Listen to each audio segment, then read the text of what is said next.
तव्हां सभु कीअं आहियो? खैर सां आहियो? अॼु जी जेको वीडियो आहे उहा आहे की मुंहं में जेको असां जे ज़ख़म थी वेंदा आहिनि, फुफींदा थी वेंदा आहिनि, उन जे बारे में।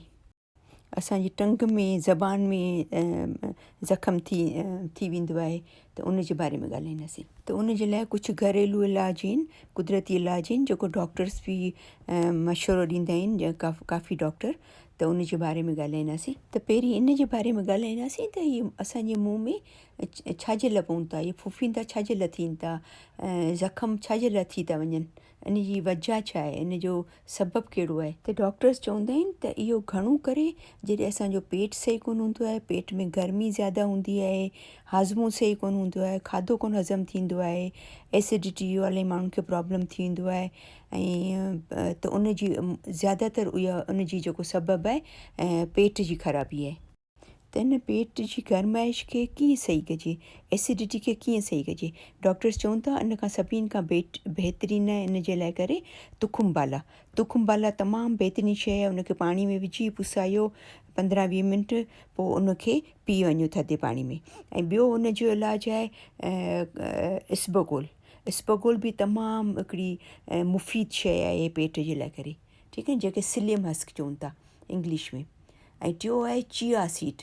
चिया सीड घणो करे पाकिस्तान ऐं इंडिया में घणो करे कोन मिलंदो आहे, लेकिन जॾहिं बि तव्हांखे मिले त तव्हां कोशिशि कजो त चिया सीड ऐं इहे टई शयूं पीअंदा वञो, ताकी तव्हांजो पेट, तव्हांखे हाज़मो सही थिए, ताकी तव्हांजो मुंहुं घटि मां घटि पचे। सही आहे। त उन जे लाइ पहिरियों इलाजु आहे नंबर 1 एलोवेरा।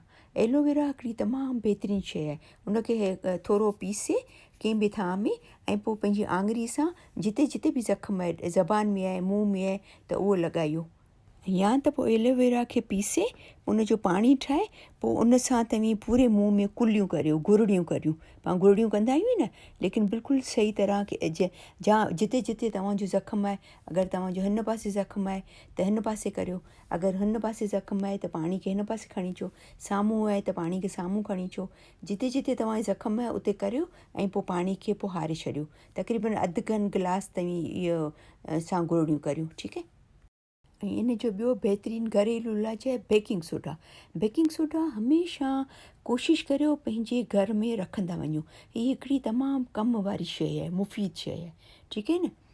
इन जे लाइ तक़रीबन अधु कप गरम पाणी, जेतिरो तव्हांजे मुंहं में बर्दाश्त थी सघे, उन में हिकिड़ो टीस्पून बेकिंग सोडा विझो, लेकिन पाणी इलाही टहिकंदो न हुजे, एतिरो जो तव्हांजे मुंहं में बर्दाश्त थिए, ठीकु आहे।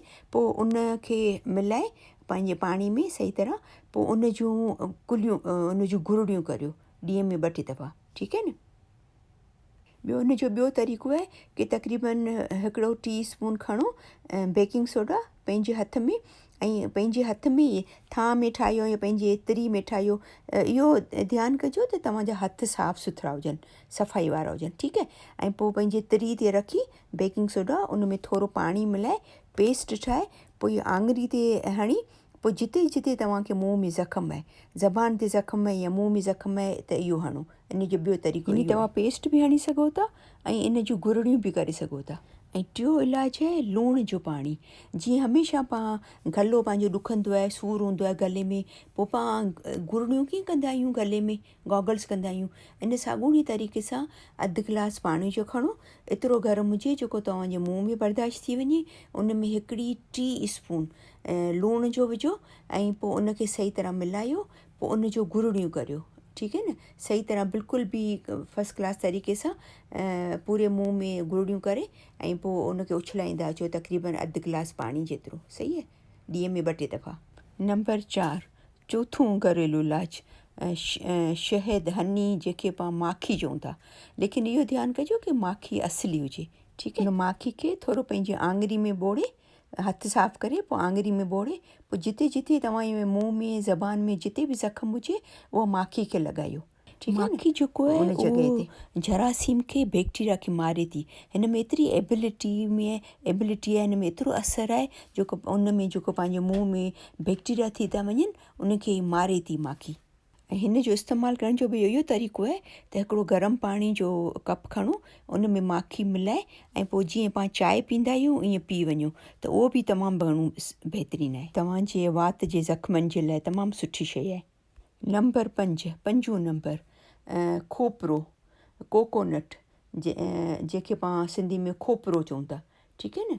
उहो बि तमामु घणो हिकिड़ी सुठी शइ आहे ज़ख़्मनि जे लाइ करे। उहो एंटी बैक्टीरिया आहे, एंटीसेप्टिक आहे, एंटी वायरल उन में प्रॉपर्टीज़ आहिनि। ॿियो हुनखे सिंधी में ॾूंघी बि चवंदा आहिनि, ॾूंघी। मुंहिंजी अम्मी हिनखे ॾूंघी चवंदी हुई, ठीकु आहे न। उहा ॾूंघी, उहो खोपरो ताज़ो या सुकल, उनजो नंढो पीस मुंहुं में चॿाए पोइ उहो खोपरो खाई वञो ताकी उन जो तेल तव्हांजे मुंहुं में लॻे। ऐं अगरि तव्हांखे ताज़ो या सुकल खोपरो मिले थो त बि सही आहे, अगरि नथो मिले त खोपरे जो तेल त हर जॻह मिली थो वञे, त उहो खोपरे जो तेल हिकिड़ी आङिरी में खणी पोइ पंहिंजे जिते जिते बि ज़ख़्म आहिनि उते उन तेल खे लॻायो। असांखे कॾहिं बि घर में अगरि मुंहुं पची पवंदो हो या तकलीफ़ थींदी हुई त मुंहिंजी अम्मी असांखे खोपरो खाराईंदी हुई, जंहिंसां असांखे तमामु घणो आरामु ईंदो हो। छो त हिन जो जेको खोपरे जो तेल आहे उहो ज़ख़्मनि जे लाइ तमामु हिकिड़ी मुफ़ीद शइ आहे, बहितरीनु शइ आहे। इन खां अलावा डॉक्टर चवनि था इलाही माण्हुनि खे इहो मुंहुं में ज़ख़्म इन लाइ थींदा आहिनि, इन जे लाइ फुफींदा थींदा आहिनि त उन्हनि जे जिस्म में विटामिन सी जी कमी हूंदी आहे, उनखे घटिताई हूंदी आहे। त तव्हांखे खपे त तव्हीं नारंगियूं खाओ, लीमे जो ज़्यादा इस्तेमालु करियो, जेको पन गोभी खाओ, फुल गोभी खाओ, उहे शयूं जंहिंमें ज़्यादा झझो विटामिन सी हुजे उन्हनि जो ज़्यादा इस्तेमालु करियो ताकी तव्हांजे जिस्म मां विटामिन सी जी कमी पूरी थी वञे। लेकिन हिकु ॻाल्हि ज़रूरु यादि रखिजो, तमामु ज़रूरी ॻाल्हि आहे कि अगरि तव्हां हिन इलाज जे बावजूदि बि, घरेलू इलाज जे बावजूदि बि तव्हांजो मुंहुं सही कोन पियो थिए, फ़ाइदो कोन पियो थिए, त तव्हांजो कमु आहे त तव्हीं ज़रूरु डॉक्टर खे ॾेखारियो। त मूंखे उमेदु आहे त मुंहिंजी अॼु जी वीडियो तव्हांखे पसंदि आई हूंदी। उनखे प्लीज़ ज़रूरु लाइक कजो, शेयर कजो ऐं सब्सक्राइब कजो अगरि तव्हां मुंहिंजो चैनल सब्सक्राइब कोन कयो आहे त ताकी मुंहिंजूं सभु वीडियोस तव्हांखे मिलंदियूं रहनि। तमामु घणी महिरबानी।